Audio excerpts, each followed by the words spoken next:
Elizabeth Warren is not the front runner, although she has been gaining some, appears to be maybe in second place, more or less, maybe with Bernie Sanders.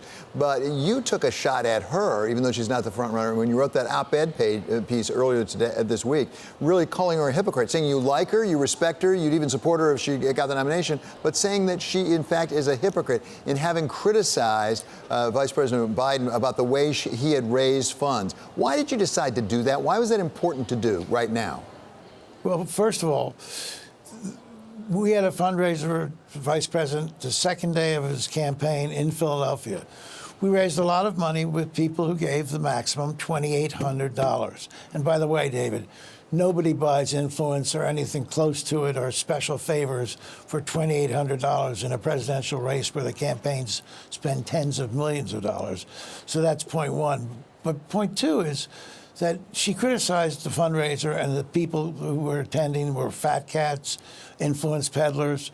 Well, 20 of us who attended that fundraiser less than 10 months before had given Elizabeth the maximum. I gave her $4,500, and I'm not a rich guy.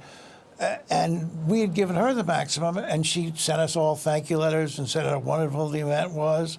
And 10 months later, she was ripping us. So number one, she ripped us, and it was hypocritical because she was ripping Vice President Biden and his donors for doing the same thing that her donors had done, including us, 10 months before. Second, she put $10.4 million from her Senate campaign into her presidential account. Of that $10.4 million, the New York Times said that $6 million of it came in contributions of greater than $1,000. Well, if she wants to take the credit for running a campaign with only small donations, don't put $6 million that were raised with big donations into your account. Right. And thirdly, she said, I'm not taking anything but small donations in the primary, but I'm going to change that in the general. I'm going to go back to fundraising with the $2,800 checks. Right. Well, what's the difference between the primary and the general? It's inexplicable. So she was being hypocritical. Right.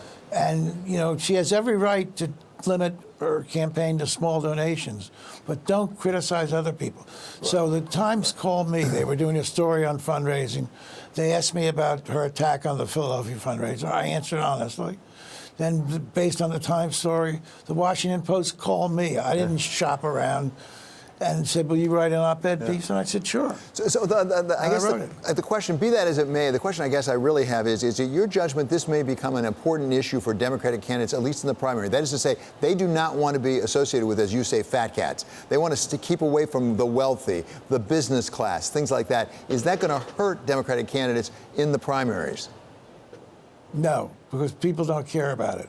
President Obama, at the convention in Charlotte in 2012, he said that the DNC could not take corporate contributions.